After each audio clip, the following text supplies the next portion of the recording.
now to Daguro. Team Libon. Daguro launches a long three. And yes, it's good.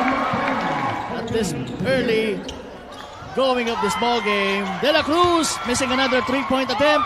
Pero nandun si Gonzalez losing his left hand. Again, our Mondragon, referee nakita si De La Cruz. allowing yung sabitan ng braso doon, Senyadan and Mondragon. Ang bola ni Siat. That was intercepted. At ayan, tumatakbo. Rumaragasa ang mga taga Bolangi. Wala yung untira yun. Pero nandun si Mondragon. Putting it up. And Denilla.